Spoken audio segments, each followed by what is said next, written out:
The Spy Princess. The Life of Noor Inayat Khan. Noor Biography. Noor Inayat Khan was born in Moscow in the Vysoko-Petrovsky Monastery, a short distance from the Kremlin, on 1st January 1914. Her name meant light of womanhood. Her title was Pirzadi, daughter of the Pir. At the home she was affectionately called Babuli.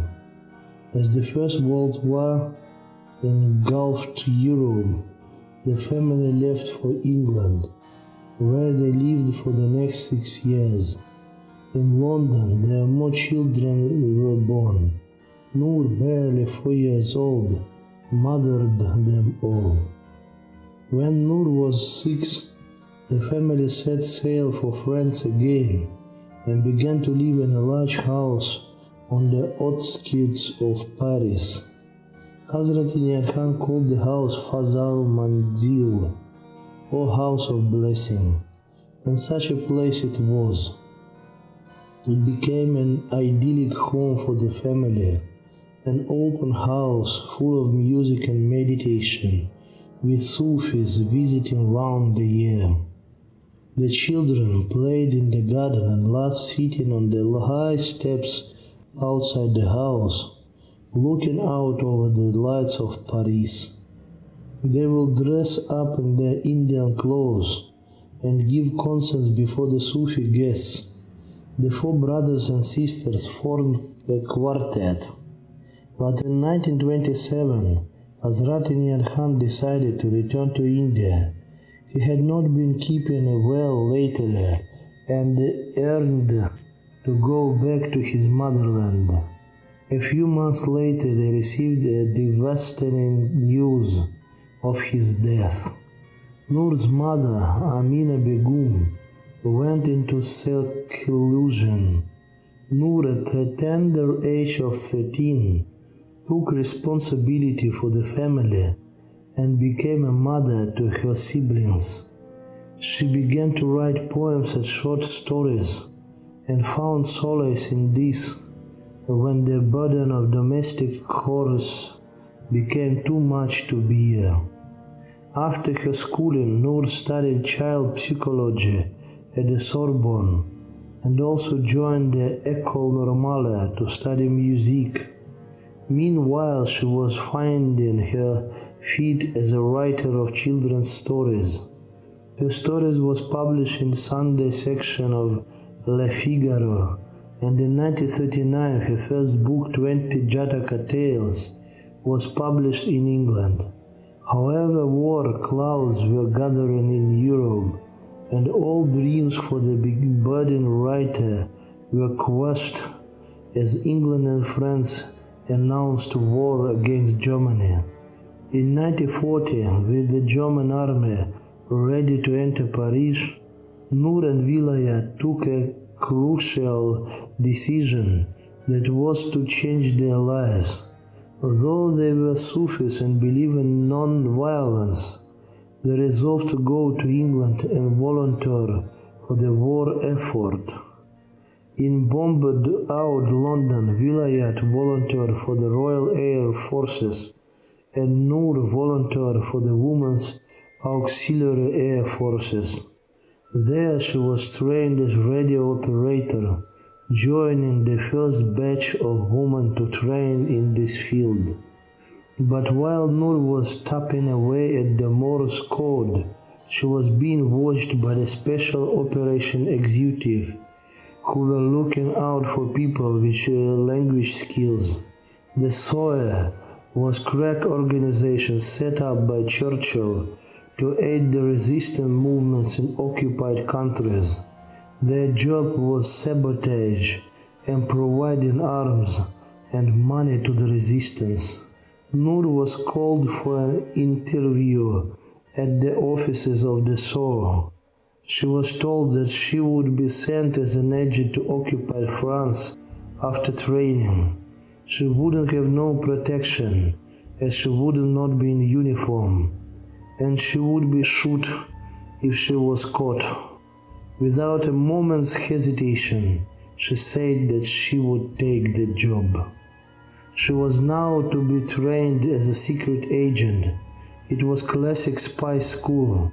She was taught to handle guns, explosives, to break locks, to kill silently in the dark, to find sources, to use dead letter boxes and live letter boxes, to practice sending letters in code, and to improve her Morse code. Noor's code name was Madeleine. Finally, the orders for her departure arrived. Armed only with a false passport, some French francs, her pistol, and set of 4 pills including the lethal cyanide pill, Noor prepared for her dangerous mission. On the moonlight night of June 16, she was flown covertly across the channel back on French soil. She made her way alone to Paris and joined the circuit. It was the biggest soil circuit in Europe, called Prosper. Soon Noor settled down and began transmission. When a big disaster struck a Prosper circuit, all the top operatives were captured by the Gestapo and their wireless sets seized. Noor was advised to go into hiding immediately. Together with another SOE agent, Shalom gathering information about betrayals and further arrests as the secret police closed in. Eventually London contacted her and asked her to return as it was too dangerous to stay on, but Noor refused, realizing that she was the last radio link left between London and Paris. By mid-August, Noor was the only British agent in Paris. Single-handedly, she was started doing the work of 6 radio operators. The next 3 months, Noor was survived in a dangerous cat and mouse game played by the Gestapo. Sticking to the rules of her training, she frequently changed her position, kept her transmissions short, and even changed her appearance by constantly dyeing her hair. Noor's communicators helped London to pinpoint locations for arms drops, supply money and arms to the French resistance, and the organized safe passage home for injured airmen. The Nazis knew about her and could even hear her transmission, but they could not catch her. In London, her colleagues and seniors were stunned at her efficiency. Where was the radio operator survived for 6 weeks? Noor had worked clandestinely for 3 months. Her messages were flawless, and her code master felt a special sense of pride in her. But the news was tightening around Noor. Around the middle of October, she was still safe and would have managed to catch a flight out of France if she had not been betrayed. Noor's address was sold to the Nazis for 100,000 francs. With this information, the Gestapo arrested her and took her to their headquarters at 84 Avenue Foch. Noor immediately made an escape attempt, but was caught. A few weeks later, she made another daring escape attempt with 2 other prisoners, loosening the sky window and clambering on the roof. If this escape had succeeded, it would have gone down as one of the most daring escapes of the Second World War. Noor was now labeled a highly dangerous prisoner and became the first woman agent to be sent to the German prison. She was sent to Pforzheim prison on the edge of Black Forest, where she stayed for a period of 10 months. Noor was kept in isolation, shackled in chains and foot irons. She could not feed or clean herself.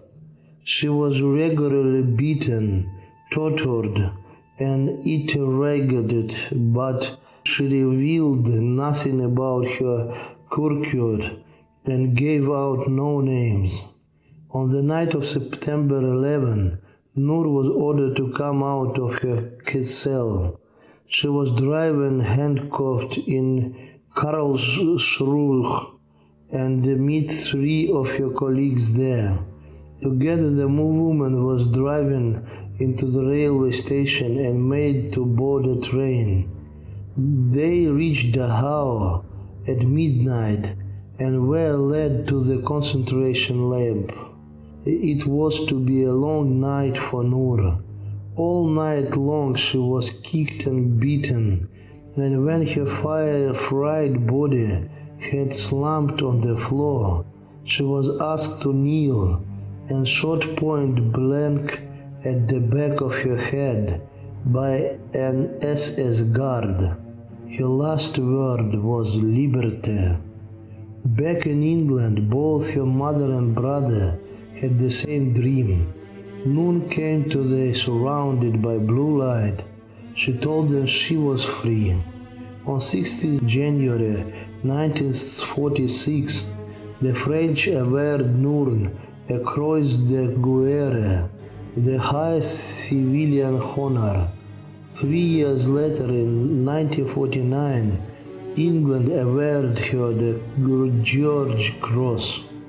More than 65 years after the war, Noor's story needed to be preserved for a new generation who need to know about the sacrifices made for freedom.